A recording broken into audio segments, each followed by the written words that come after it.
Hindistan'da alışıldık bir manzara. Leopar yakalama operasyonu. Bir kasabaya inen leopar 2 kişiye saldırdı. Bunun üzerine harekete geçen görevliler leoparın peşine düştü. İşleri bir hayli zordu. Kurtarma operasyonunda leopar bir adamın elini ısırdı.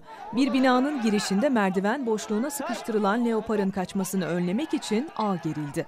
Kasaba halkının merakla izlediği operasyonla leopar sonunda yakalandı.